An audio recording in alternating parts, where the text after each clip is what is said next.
we focus on helping you claim what's rightfully yours, your health and your freedom. We explore the three main areas of health: the physical realm, the biochemical realm, and the mental and emotional realm. We also explore all the areas of lifestyle we can find that will help you live more abundantly, regardless of where you're starting. And remember, in life, you'll either make excuses or create results. You choose. I'm your host, Dr. Josh Hant, and I'm glad to be with you here today. Make sure to head on down to the show notes and click on the link to join our tribe of human-powered life heroes, where we'll update you on new shows, events, product launches, and so much more. Now, it's time to enjoy the show.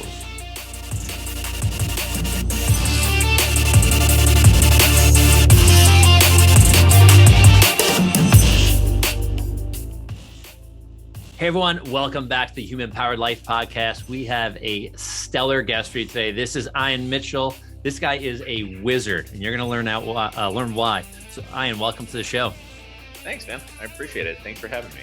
Yeah, I'm excited, man. Our pre-chat got me all jazzed up and realizing how amazing a human being you are, that you utilize some pretty amazing technology for yourself for healing, but you're really involved with, a lot of different things. But I want to talk to you about CA, I want to talk to you about healing, I want to talk to you about how, and high performance, obviously, because you're going strong and you're involved with lots of things. So I want to know all of your secrets.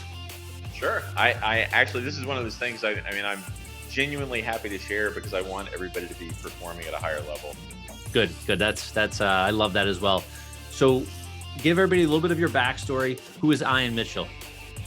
Sure. So I get classes in inventor or biochemist or something like that. So I used to teach biochemistry at a university briefly.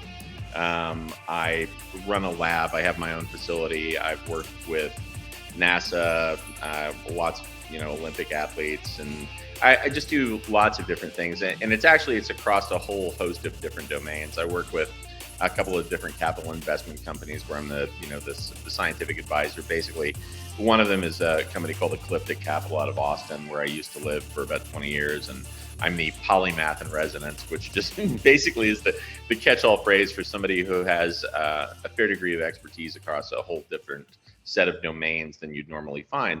And so I will assess things, for physics, quantum physics, chemistry, biology, biochemistry, a lot of engineering things, energy systems, all sorts of stuff. I honestly, man, I'm just crazy curious. I really just like understanding how things work, what connects things, what patterns are inherent in things. And I just see patterns in a lot of things where I don't know that everybody, they're not terribly overt to a lot of people, but to me, they just kind of jump out. And because I'm super curious, I'll really go deep, and I'll go very, very deep. And, that has sometimes the net effect of kind of leaving you in the position of being sort of an expert on a lot of different things. I have a lot of patents in nano-medicine. I've developed lipofullerenes, which, Buckminster fullerene, the buckyballs, C60. Got a lot of patents in the space there. I've got a lot of things for anti-cancer therapeutics. I'm about to start a clinical trial in another country with a cancer therapeutic that I developed. A whole host of stuff, man. I'm just trying to kind of move the needle for the things that I see that we have problems as a species, just for humanity. And I'm not trying to boil the entire ocean, but I kind of feel like where you have a capacity that's different than normal, it's sort of incumbent upon you to share it and to help.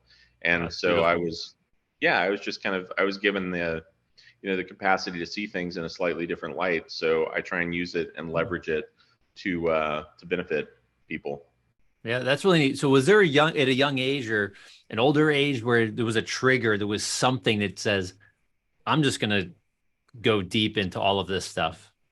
But yeah, so the irony of this is, and this is, why the company is called Wizard Sciences, is when I was a little kid, I literally wanted to be a wizard, right? Because my mom, she makes fun of it now because I had my refrigerator, I would fill up with different things that I would mix together in different compounds, and I would call it dissolve. And so, I would fill the fridge up at the house with stuff like that. And it's kind of funny because it was definitely, foreshadowing for what would come down the road.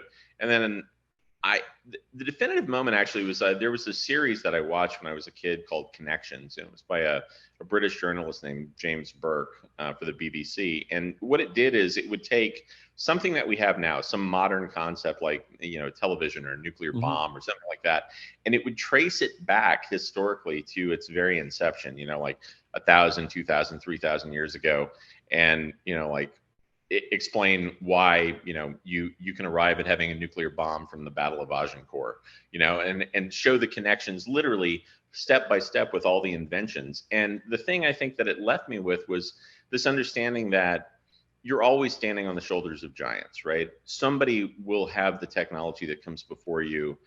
Science is always a point on a line, and you basically, the best science we have now is going to seem laughable 10,000 years from now. So I just got very comfortable at an early age, realizing that no matter what I do, it's just going to be an additive step in a much longer progression.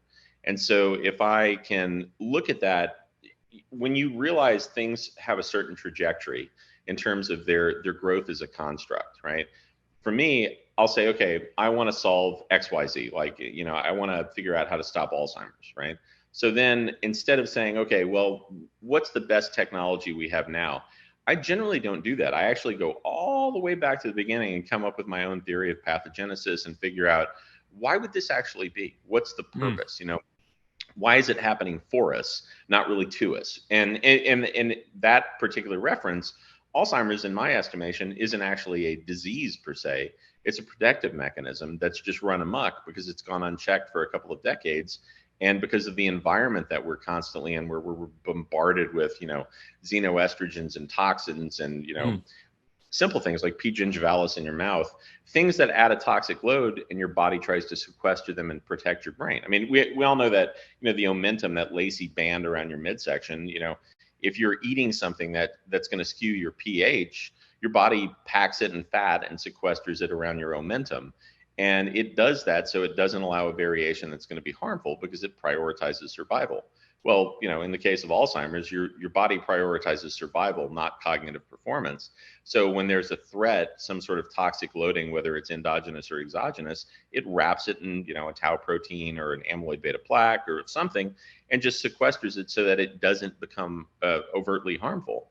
And it can handle that for a while.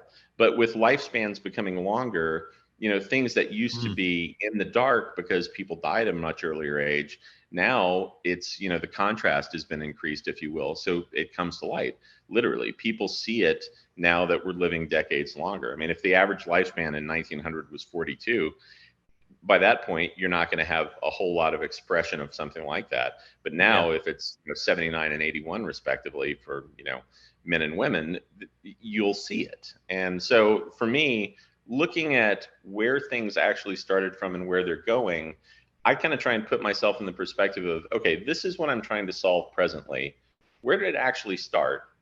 Where is it going? What do I have to do to amend that or modify that, ameliorate it, or save that sort of situation from being a real burden? So that's just kind of my thought process. And that show was actually incredibly beneficial to me. And then also I have to credit my dad, because he was, amongst other things, he's a really freaky, brilliant guy, but he was a professor and all sorts of stuff. And he's just, he would do these exercises with me when I was a little kid. And one of the more impactful was, he'd ask me to solve a puzzle, and if I couldn't do it, he'd go, okay, well, could you do it 500 years from now? Is it possible then? I'd go, no, it's not. And he'd go, okay, is it possible 1,000 years from now?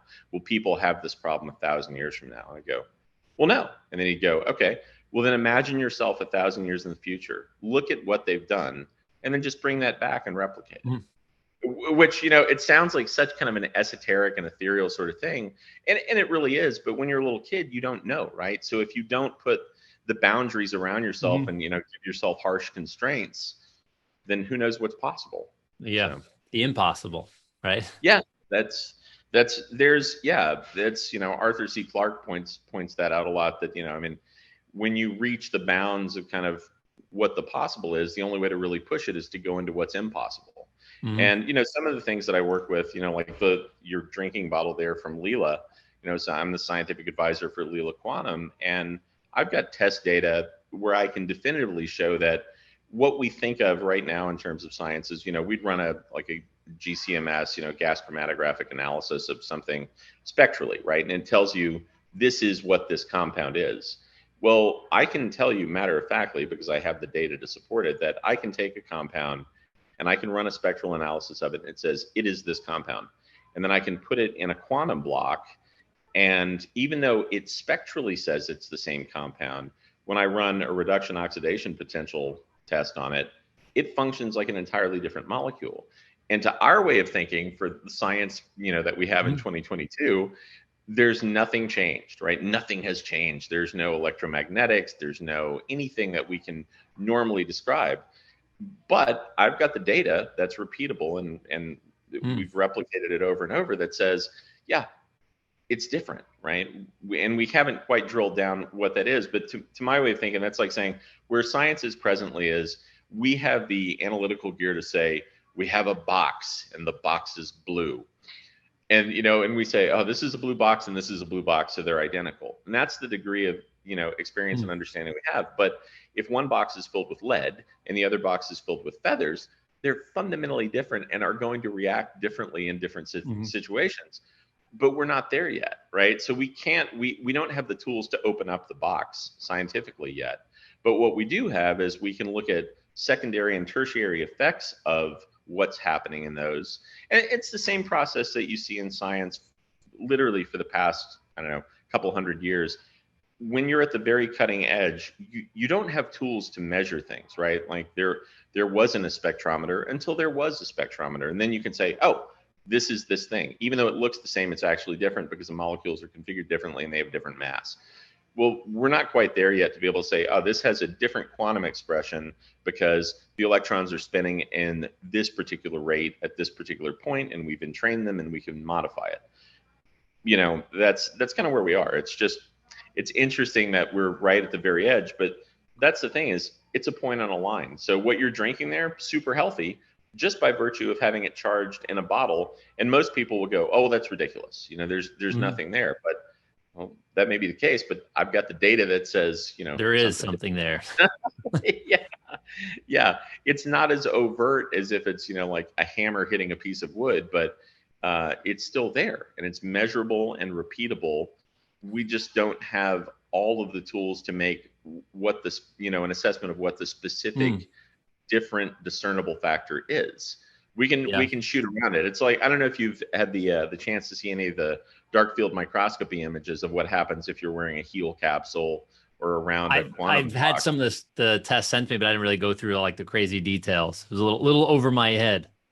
Yeah, it's actually the best one. When I want to explain to people, there's a friend of mine, Ben Greenfield, who he hit me up a couple years ago and said, hey man, do you think this is legit tech? And I sent him the blood images, and we hadn't shared it publicly. And it was just a 5-minute difference between, someone's blood being exposed to a quantum block and someone's blood just being in the state it was in situ before that. And it's entirely different, right? You get the little coin rolls, as they call them, where the red blood cells all aggregate. And they're not D-dimers, right? They dime up. Yeah, exactly, right? So you're expressing like microvascular coagulopathy and everything's clumping together. Or you put it by a block and suddenly everything diffuses and then you get perfect blood flow. And it seems odd to the common way of thought, but that's just where we are. That's the reality of the situation. Yeah, I think we've been brought up and I like to the science of the time, like you're saying, in a very mechanistic point of view, that if A plus B doesn't equal C, and I can see it and I can touch it and I can feel it, then how does it really work? It's like a car, right? Like we understand how a car works, but it's a physical thing. Well, that's the thing, is we think of our bodies as machines, and really, the data's in. Yeah, we're really not a big mechanism. We're a big thought. I mean, we're a pattern integrity of a whole lot of vibrating frequencies that are constrained and confined to a certain area. I always tell people and would tell my students that, you think you're touching things. You're not. It's electron cloud repulsion. You're never actually going to touch anything. It's your electron clouds repelling something else's electron clouds. And when you look down below the atomic level, it's not just those electrons orbiting around a nucleus pushing on things. It's actually vibrating little bits, and then at our most fundamental level, we're just a a collection of vibrating pieces. And so if you start to look at it like that, you go, damn, well, I guess maybe I can change things by vibration and, frequencies and harmonics, and it opens up an entirely different paradigm. But Yeah. like the heart, right? It's a valve. It's not just a pump. If it were literally just a pump, it would be this enormous thing to get everything to go through all the microvascular at the static pressure that's kept in there.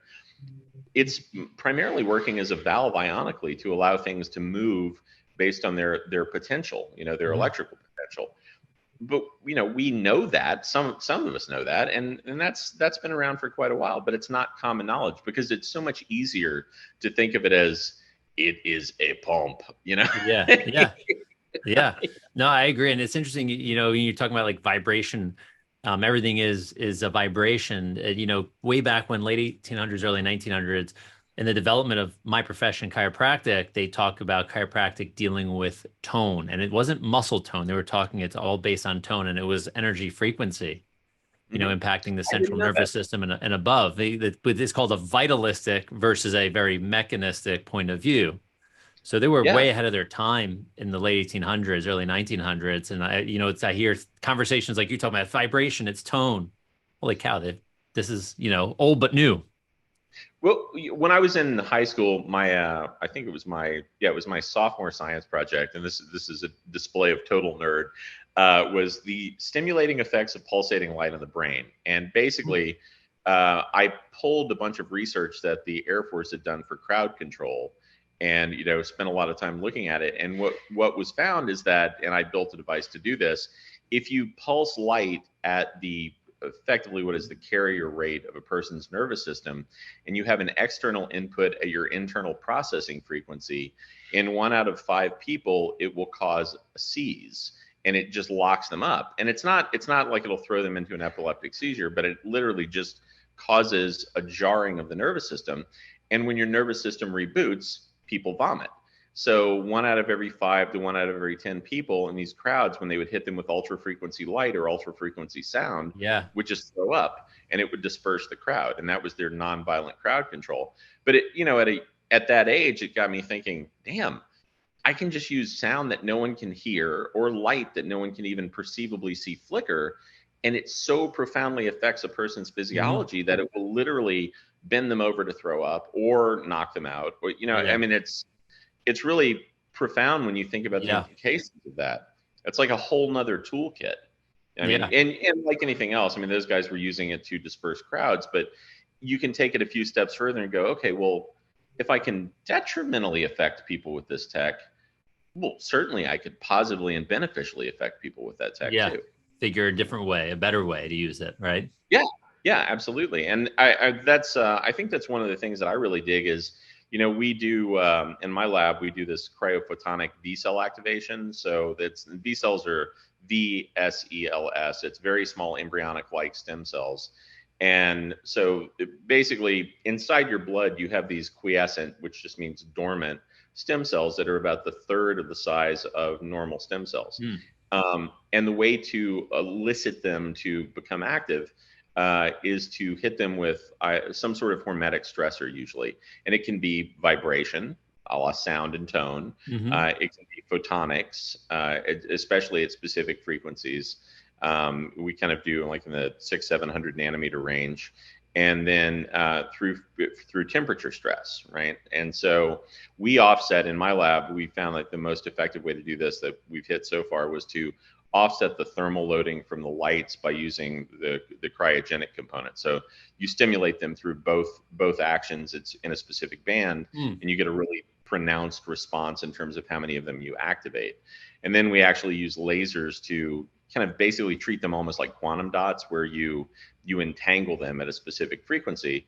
And this seems a little woo, but it's not. I mean, in a couple of years, it'll be pretty mainstream, I think. But right now, you entrain them and entangle them, and then you use that function of a specific frequency to allow you to target them and move them to certain areas in your body where you have dysregulations of some sort of system. So you kind of paint the target with the laser that matches the frequency whereby you were able to entangle them at that specific frequency band with a laser. and it works like a champ, man. I mean, we've had just remarkable results in people that have, all sorts of issues. And the thing I like about the very small embryonic like stem cells is because they're, 6 to 8 microns, they're very small. They're, a third of the size of a normal stem cell. They can roll right past the blood-brain barrier, and they can move into a person's brain and regenerate neurons, and they're completely pluripotent. So they'll differentiate into anything. Unlike, a lot of mesenchymal stem cells that you derive from adipose tissue and fat and bone marrow, you can get a much more broad expression and differentiation, and it's quick, it's relatively cheap, and I just think, I think those sorts of modalities, and they're all autologous, right? So they're derived from a person's own body, so there's no issue with compatibility. And the big kicker is they're day zero. There's no telomeric degradation. They just happen to have a completely perfect record, as if they are day zero, almost like embryonic stem cells on day one or day zero. And so, it's seriously profound stuff. I mean, I wish it's a process to get that kind of stuff out to people, but that's why we do what we do here, is we just kind of, chip away at it until we have the science validated enough that it becomes viable for people to do it and implement it. And I think that's really powerful, but I also think, what you're doing to help people, and I want to dive into some of the C8 and other products and things that you use. You're almost a threat to like modern medicine, in a sense that you actually help people get better versus just treat a symptom. Yeah, that actually has a tendency to upset people sometimes. I used to think, and I really did. I was kind of like, the naive, happy, good-hearted scientist, and I used to think that pharmaceutical companies just probably got a bad rap, because I knew a lot of people that worked there, and that it was just, like they were trying to help people. The reality is they're doing a great job of what their job is. Their job is to return shareholder profits, right? Like, yeah, of course. And that's it. And they're incredibly good at it. I was the one who was sort of misaligned in my interpretation of what was going on. I thought our job collectively as people in the sciences was to make people's lives better. And that's not exactly how it actually plays. And so, yeah, you're right though. A lot of the therapeutics I do, I don't want people to be on them long term, right? If I could figure out a way for somebody to walk in that has, cancer, and spend a day at my lab and then walk out the next day with zero cancer in their system, I'd do it in a heartbeat. Unfortunately, that in that particular analogy, there's I don't know, roughly $1 trillion annually that's spent on cancer and cancer therapeutics and testing and grants. And that wouldn't play well. And I mean, even in the scientific community, I was working on a veterinary cancer therapeutic maybe 4 or 5 years ago, and I reached out to the guy that had this particular cell line that I needed, because I was trying to eliminate this thing called hemangiosarcoma, which is it's a really very bad bloodborne cancer for dogs. It's probably the most difficult to deal with. From the time of diagnosis, typically your dog has 3 to 6 months to live, and that's it. And it's pretty much a pink slip. It's kind of the equivalent for humans of getting like a really advanced glioblastoma. There's just, with current tech, there's just not a whole hell of a lot we can do. And so I reached out to this fellow's lab, and I asked him if I could get the cell line, and he said, well, maybe, why do you want it? I said, well, I'm trying to knock this particular cancer out by the end of the year. And this was maybe April or May or something. And he laughed, right? And his team laughed. And I didn't understand at first, why they were laughing. And then it dawned on me, they think I'm joking, right? They don't think I'm trying to knock this out. And then my next thought was, oh, they kind of have to, because their entire operation is predicated on the study of this one specific cancer cell line. If that goes away, they're not going to change it to, the afternoon ping pong cool lab where we hang out. Yeah. They're going to lose their funding. The system as a whole isn't really set up. It's incentivized to create perpetual patients. It's not incentivized to create patients who walk out, they don't come back. Like in your practice, right? You get somebody in, you fix them up, you don't want to see them again. You hope that you fix them and you get them out the door, right? Well, I'll pause you on there. Not necessarily, but we'll talk about that after. But yes, but that's a little different though, right? Because it's like tuning a piano in a sense, right? Yes. Like with particularly with chiropractic things where you're doing musculoskeletal alignment, you're not going to fix it like, hey, I worked out once, I'm all good. Hey, we're giving you a short break here where you can head down to the show notes or lifestylelocker.com and join our tribe of human-powered life heroes. You'll be the first to know about new shows, events, product launches, affiliate specials, and more. And now, back to the show. You know, exactly. I mean, of course. There's a certain degree of like, you have to do it over and over because you've got to get people into a system where you can adjust it, and you can't do a radical adjustment that's so large it actually creates damage. So, and I know where you're going there, but ultimately you're not trying to keep people there like, we're not really going to do our best. What you're trying to do is you're 100% trying to not. you're trying to push people to the maximum degree where you can do some musculoskeletal alignment, change, consideration that doesn't hurt them, gives them the benefit. I mean, you're trying to set them up as best as possible because there is still a physical constraint to how many shifts and tweaks and twists you can do within a certain area. I mean, you know that, I was just in a really horrible motorcycle wreck, and I mean, I'm 12 days out after the accident. I face planted at 60 miles an hour and did all sorts of ridiculous damage to myself. And, in theory, I shouldn't even be able to do this with my arm because I was told that it would be weeks before I could even use it. And, my clavicle was split in half. It's now already, I can send you the x-rays. It's now already, cool. reconnected in position and rebound. And that actually happened, within a week. I had already done that. But that's because I have access to different things. But there is still a limit, right? Like if I could have fixed it in a day, I would have fixed it in a day. Exactly. It takes a couple weeks, and honestly, the interior bone pain that you go through when you're rapidly regenerating, bone, not the most thrilling thing. And could I have pushed it a little bit more? Yeah, but it would have sucked, Yeah. And I think, chiropractic, it's the same thing. Could you push people a little harder? Yeah, but I would rather do it over 4 sessions than have people crying after one. Yeah. I mean, in retuning the central nervous system, it's repetitive positive input to the central nervous system. So impacting the brain, impacting all of these different pieces is powerful. That's why we put people on maybe in crisis. Well, you wouldn't be a patient after crashing a motorcycle, obviously, but people go through crisis, and then we bring them through a process to slowly push them to where their bodies adapted well enough and changed enough structurally to increase the function that we don't need to see them that same frequency that we did initially. Yeah. And that's the thing, right? It's a matter of tuning them up. I mean, I meditated for, close to 30 years, really kind of diehard meditation every day, or probably not every day. I mean, everybody misses some days, but it was really profound. But that's the thing, is you're retuning a nervous system, right? You're changing your own nervous system so that it functions more effectively and differently. And it's not a process like my joke about, I worked out once, I'm done. Yeah, exactly. You've got to do it with some degree of consistency if you want to have lasting physiological change. Yeah. Right. And we're living longer than ever before, like we said. So let's dive into what you're doing to help move humanity forward with Wizard Sciences. Give us a little bit about, we did have an interview with another gentleman speaking about a little bit about the C8 molecule, or an C8, an ESS60. I was looking at your website, C8, caprylic acid, but no, ESS60. So I'm mildly familiar with it, but I'd love to just go into it and because I think it's powerful. So Wizard Sciences, what we do is basically we start with lipofullerenes, it's a carbon 60. So it's 60 carbon atoms clustered together, and we group it with different lipids, right? So the guys at SES, they have their own, trade name for it.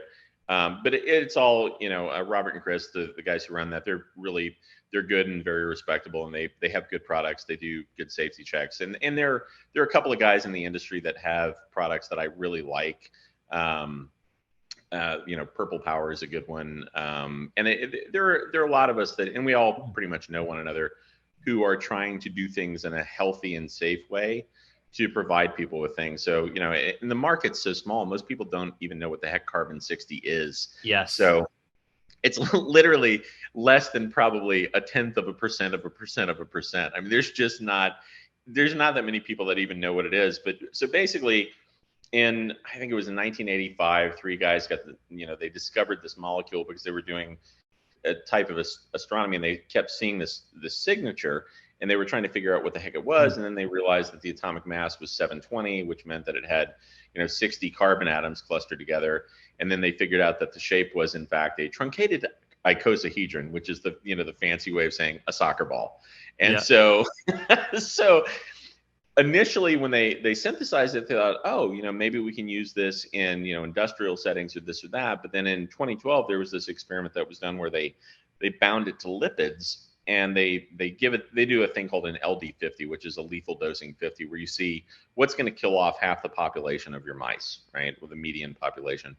And so in this particular case, the mice that received the C60 bound to the lipids, they didn't die. They lived 90% longer, and which is pretty profound extension in lifespan. Yeah, and I remember when the study came out, my initial take was bullshit. I totally didn't believe it, because it was too outside of the box, right? It was just too big a jump. It was a radical jump.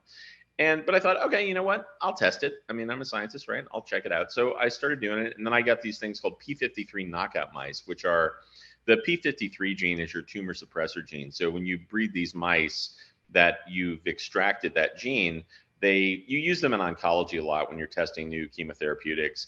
They develop tumors all over their body. They're those unfortunate little mice where you see, just idiopathic tumor presentation, which is, it's the sciencey way of saying spontaneous tumor generation throughout the body. And so you use these little guys because tens of thousands have been used before. So we have very, very accurately defined mortality curves. Like in this case, I used homozygous, negative knockout. So there was no P53 gene. And exactly when they're going to die, give or take a couple of days. And so I thought, okay, if this thing's BS, then, I'll suss it out. And I was actually doing the experiment primarily looking for inflammatory markers. And I thought it would be, at most a 6-month experiment. Well, it was a year-long experiment, and my lab mice, they lived 93% longer on average. And I was like, okay, well, I'm kind of a naysayer, but 93% versus 90%, that's too tight a statistical difference to be anything other than something that is, verifiable and I should be looking at. So I thought, damn, okay. I'll readjust the way I'm approaching this. And so then I started really delving into the C60, and I spent months and months and months looking at different lipid configurations, figuring out, well, how do the fats move, right? Because you're still talking about, like in my case, most people are binding 0.8 mg per mil. So it's, 0.8 of a milligram per milliliter of C60. I actually found some ways to upregulate that to get over 1.2, 3.0. Like you can do it. You just have to think about the biochem a little differently in terms of the structure. But again, I spent, probably 6 months, maybe 8 months nerding out over how do I actually use the lipids, since the lipids are the bulk of the thing. And interestingly, on that note, your body is very brilliant, right? Like all of the supplements and things that I'll develop in the therapeutics, kind of the basic presupposition is I'm just providing the body what it needs to get itself back to a homeostasis so it can do what it does best. And one of the things that I noted was that the lipids are metabolized differently, right? So I bind it to caprylic acid, C8, if I want to modulate something neurally. I bind it to oleic acid, which is like the main constituent of olive oil, which is C18, cis9. I bind it to that if I want it to metabolize to other parts. And then I'll use like sativa nigella, which is black cumin seed oil. I'll bind it to that if I want it to go to certain places. And so I just kind of mapped out, if I'm going to try and affect this physical system, the best thing I can do is this. And then I'll bind it to this. And I just use the body to do the sorting because that's what it's supposed to do. Like in the case of caprylic acid, if I need it to affect the brain, well, then, you ingest C8, it goes to your liver, it fractions in your liver, it becomes beta hydroxybutyrate, ketone bodies. Part of those still have the nanosphere adducted to them, and then they bounce directly to your brain. And so you get this kind of translocation of those things delivered as a payload exactly where you want them to go. And you don't have to beat it into position like most of Western medicine does. You just let the body do what it's designed to do, and has kind of worked out over millennia. So I'm just kind of trying to work in accord with those things. So I have all of these different therapeutics that are, like there's Olympic serum, which is bound to oleic acid, and that's for physical performance. So I get it to go into the cell membranes, pass through, and then in the nanosphere delocalizes and ends up on the mitochondrial membrane. And there's some good NIH papers that kind of explain how that works, if anybody wants to look it up. But you end up with this oxidative buffer on the mitochondria. And since the mitochondria are what produces, ATP, which is the fuel for the cells, everybody, the powerhouse of the cells. Powerhouse. Yeah. Right. So my take on that was, okay, if I want to upregulate cell function, and I think the first patent I filed on this was 2013 or 2014, and it was cellular enhancements in biological systems through the use of lipofullerene peptide combinations. And so basically, big mouthful, but what I was doing is binding this carbon-60 to different lipids so that I could get it to localize in different areas in the body, and then using other different factors as cofactors to upregulate the performance. So with Olympic serum, I look at the different complexes in the electron transport chain and say, okay, well, I'm going to use nicotinamide mononucleotide, right? So NMN, and I'm going to affect, complex 1 or complex 2, and I'm going to do it in this specific way. And then I'm going to use CoQ10 and affect complex 2, and then I'm going to use this.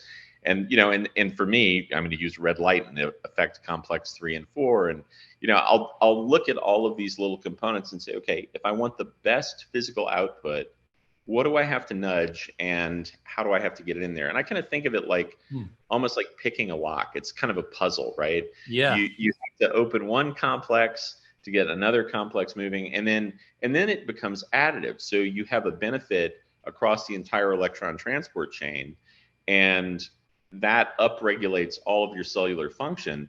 And I mean, there's a whole host of symptoms and conditions that I've been able to help people with, really on a profound level, just by virtue of upregulating the cell function. Like for your ultra marathon, man, I will send you some stuff, and it will make a difference, because you'll effectively be somewhere between 18 on the low end if you're not athletic and 58% on the high end if you are athletic, more enhanced than you would be just because of intracellular efficiency. Oh, wow. And well, I was, the reason it's called Olympic serum is I had done the base research on other things for joint mobility and inflammatory response, but I was working with these guys who were doing pole vaulting. They were doing the Olympic trials for pole vaulting, or as reverse limbo, as I came to call it. Yeah, yeah, exactly. And they were all, they were top guys in the world, so they're looking for 1% to 2% gains. Yes. And we started getting 13 to 17% gains, and they were dumbfounded, right? Because I mean, I look like it must be a coincidence. It must be a coincidence, right? That's coincidence. I mean, these guys are like, they are specimens. It's like dealing with special operations guys in the military. They're all like physically like, okay, fair enough. But I mean, they're like at the very edge of human capacity. And so I remember in the case of, they measured grip strength a lot, because it's a good indicator, because when they go up in the pole, they have to rotate their entire body to push it over at the top. Okay. And so their grip strength would be, roughly like 150 to 165-ish, pounds per square inch. And they'd exert that on these grip strength meters. And they sent me a picture a couple of weeks in, and one of the guys broke the grip strength meter. He actually just crushed it. And he was sustaining over 200 pounds of force consistently all the time. And it wasn't like hard for him. He just went, and, and they sent me a thing and said, well, the sauce is working.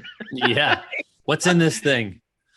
Yeah. Well, and actually I get that a lot, because I work with like the top CrossFit athletes in the world. And, there are a lot of guys who are, quarterbacks for big professional teams that take my stuff. And it's because if you want to operate at the very edge of peak performance, going to the gym an extra hour, that's not it, man. You can't address it there. You need to address it at the root level of causation, right? So go back to the basics, go back to cellular function, go back to mitochondrial output, go back to subcellular stress indicators and cytokine responses, get all that stuff worked out, and you're golden. I mean, literally, you're just golden. So that's kind of my thing is I'll find an issue that somebody has, like say autoimmune conditions or joint pain or something like arthritis, and figure out how to ameliorate that kind of a condition using the tools I have in my toolbox. And really, I think right now we only have like 5 products or something on the website, and it's because I don't I don't generally like to put things out until they're really well tested, and I've got a new product coming out that's specifically for longevity because it's got urolithin A and a couple of senolytics and some things that upregulate stem cell proliferation, as well as go through and kind of clean house mitochondrially and cellularly. So you end up your body ends up revitalizing itself from the inside out, as it should. Right. As it should. Yeah. And the thing is, man, I mean, we probably wouldn't need all this stuff like if we were living in like some gloriously pristine environment. But the reality is we're bathed in EMF stress 100% of the time now. And for anybody who doesn't think that's a concern, just read the literature. There's so much incontrovertible evidence on it now. I mean, voltage gated calcium ion channel potentiation gets knocked out just by a cell phone massively. Like there's 600 or so times more EMF in a localized environment than you need to actually disrupt that balance. And it's around us all the time. If we lived in a clean environment, I probably wouldn't have to do this stuff. I'd probably just be kicking back on a beach somewhere, fishing and swimming. Yeah. But the reality is society went a slightly different way. Yeah. So we deal with what we have. Yeah. Well, I think we had to go like the phoenix rises out of the ashes. I think we're kind of put ourselves into this ashes phase, and you're pulling out ways to make us better, healthier, to adapt to where we are. Right. Like that's like the ultimate goal is good adaptation to the stressors, whether they're internal or external, so we can actually maximize life. Well, it's funny, man. One of the things like, Bulletproof, because I've done a lot of R&D stuff for the Bulletproof company. And now I think it's Danger Coffee and a couple of the other Dave Asprey entities. And one of the things that always kind of made me laugh was, the concept of Bulletproof years ago. When I first started, I was like, Bulletproof, okay, let's delve into this. And I had never really done a coffee thing. I was never a coffee guy. I always thought it was gross until I heard Dave on a show one time talking about it. I thought, the biochem checks out. I'll try it. So then I tried it. I thought, holy cow, this coffee thing is great. Yeah. Who knew? Everyone knew except me. I was like the one stalwart holdout.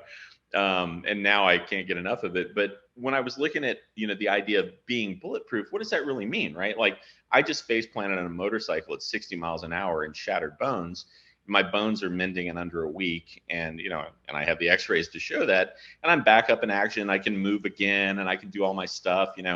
I'm not in traction like they told me I would be, and that kind of thing. That to me, that's bulletproof. It's not that you necessarily have to avoid and hide from life.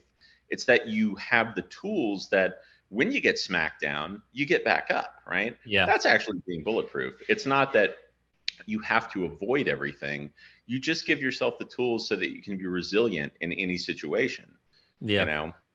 And that's, that's really what I'm trying to do, is provide people with all of the different compounds, specifically like the Olympic serum and the neural serum. I recommend those to everybody, because even though everyone is having what is effectively like degradation neurally, that will eventually end up with Alzheimer's. And I know that sounds like a really kind of exaggerated claim, but it's not hyperbole. Truly, if a person lives long enough, it's kind of like saying if you live long enough, you're going to get glaucoma, right? That's just going to happen because proteins do in fact start to misfold. We know that just happens. If you're 150, you're going to have some misfolded proteins, just the way we're built, unless you can figure out something to negate that and do something different. And so for me, I know matter of factly that these things are going to break down, and neurally, we're going to be exposed to toxins, right? They're always in our environment. We eat food that's laced with glyphosates and all sorts of things all the time. So your brain is working overtime to process that and sequester it, and your lymphatic system is, tripping out, doing the best it can to keep up, but it can't, right? We're overloading it. So we're all getting that stuff. And so for me, I recommend the Neural RX to everybody, because it literally point by point by point goes in and breaks that stuff down and allows your body to be able to process it out. And it's like the quick jump in on that one, and this is why it's so good for people. If you don't have huge cognitive decline, it's going to arguably be the best nootropic you will ever try. And a lot of people say that, they say like, oh, it's like the limitless thing, and it's not, I assure you. But if you stack it with phenylpiracetam, it's pretty damn close. So like if anybody wants to massively perform mentally, take the Neural RX, stack it with a little phenylpiracetam and some Siltep, and that is the jam. Like you will be the smartest guy in the room that day. That day. Yeah. Well, oddly, the adding the phenyl group to a racetam makes it 50 to 60 times stronger, but it's such an intense shift that your body recognizes that, hey, something's going on here. And so it blunts the response. So you can only do it a couple of times before it negates your ability to have that response anymore. So even though that's been my go-to stack for probably 8 years now, I think I've only done it like 6 or 7 times because I just don't want to. If I absolutely need it, then I use it. Like one time I had to redo all these drawings and write a big patent in one night. And I thought, I'm F, there's no way I'm going to pull this off. And I thought, wait a second, so I dosed up on all this stuff and I crushed it, and I stayed up all night and was super focused and performed incredibly well. And it worked like a champ. But again, I've only used it a couple times, even though I know I perform far more effectively when I'm on it than I do when I'm not on it. It's such a profound shift. I mean, literally, I don't know if you're familiar with colaracetam, but some of the racetam group drugs, your color perception actually shifts when you take them. And with that particular stack that I referenced for the phenylpiracetam, I remember right after I took it, you literally see the color shift. It's like everything changes and you kind of go, wow. That's wild. Man, it's seriously, I used to track my mental performance on the Cambridge Brain Sciences website.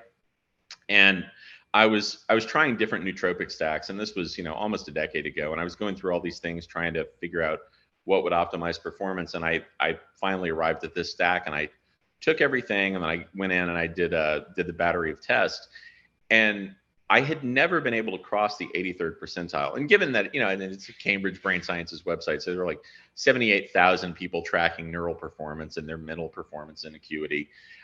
It wasn't bad, but I was still a little bit like, damn, there's 17% that's ahead of me that I just can't seem to get past. And no matter what I did, I couldn't pass that. And on this particular day with that particular stack, I did the battery of tests. And when I was done, I remember thinking, damn, that was kind of easy. I bet I can go back and do that better. And then I looked at my score, and myself and I think 3 other people had ever hit that point, right? So it was literally, it went to the 99th plus percentile. And I was like, damn, that's awesome. This is what it's like to be hyper smart. And then a couple hours later, it just kind of went, and back down to normal, and it's like, suddenly you realize you're not as sharp as you were. But it was amazing. I mean, it was truly just amazing. Yeah, and I'm just thinking, with the products, with that molecule, with the C60 molecule, and you're saying, I think it's really unique and really neat that you're able to see the way the body pulls the molecule depending on the medium, right? Depending if it's C8 or an olive oil or whatever, the body knows where to bring that to help, everything perform better. And it's fascinating. But I mean, you think about the intelligence in the human body, like we're this ecosystem that's unbelievable that changes in the snap of a finger. It is, for anybody who looks at just, biology and biochemistry and isn't literally every day left in awe, you're not paying attention. Because it is, I literally do get awestruck and kind of tongue-tied because it's so amazingly complex and beautiful and perfectly orchestrated. Yeah. It's just like if you look at just one cell, literally, I don't know if you saw those images that came out about a month ago where they did a real high-res image of the interior of a cell. And it's amazing, right? When you look at how many different components have to modulate, and to realize that the entire system is linked with all of these inputs and outputs and balanced, just blows me away. Yeah. There's literally, when you look at that, it leaves you totally humbled, because despite how good whatever you think you're doing is, nature has done it better. Like, who wore it better? Nature. Nature wore it better. Yeah, always. I mean, and I think that's like such a great way to think about things, is that we've been, like I said earlier on, we're a very mechanistic society. But then when you realize, we're so different than a machine, it's unbelievable, that vitalistic piece of us that, you can take a piece of broccoli, eat it, and then you have living, breathing human tissue in a short period of time. That's like, holy cow. Okay. Like, there's something different, like putting gasoline in a car. Like, you need a mechanic, but to let the body, like, nobody's going to be able to rebuild this thing. You may be able to make a clone, but it's not going to be this. It's not going to be human. No, the system is so complicated. Oftentimes, my dad and I always joke about this. We're kind of like the 100-part machine assessing the billion-part machine, right? Like, you can see it and you can sort of understand it. I think of it as kind of Salieri looking at Mozart, right? You have to be at a certain level of acuity before you can even realize, holy shit, this thing is so in depth and so amazing. Like, the farther you get, Salieri was a brilliant composer, one of the best of his day, but compared to Mozart, he was nothing, right? But most people just thought, like, oh, Mozart's great. They didn't realize the profundity of just how good the guy was, because you have to hit a certain level. And same thing scientifically, when you're at a certain level and you look at it, it's awe-inspiring. Like, I mean, yeah, the best thing I will probably ever come up with will probably pale by comparison, many orders of magnitude. It's humbling every day, Yeah. So let's cut the audio portion here, because this has been an amazing conversation. I feel between the two of us, we could talk for the next few hours at the rate we're going. Yeah. So where's the best place for people to find you and your content?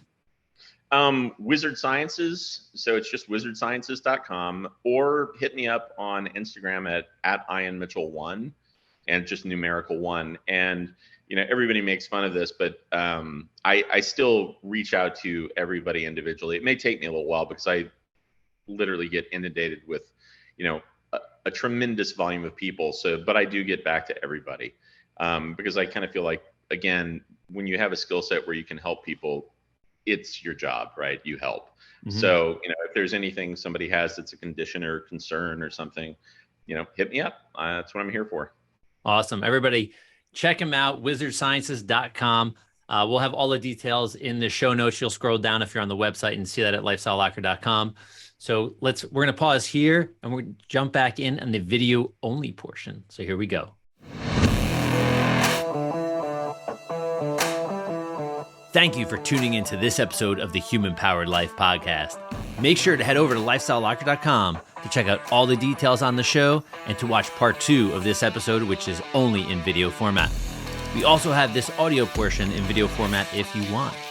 Once again, I'm your host, Dr. Josh Hant, for the Human Powered Life podcast, and I'm looking forward to staying connected with you as a Human Powered Life hero. Remember to join the tribe, and we'll see you soon. Bye-bye.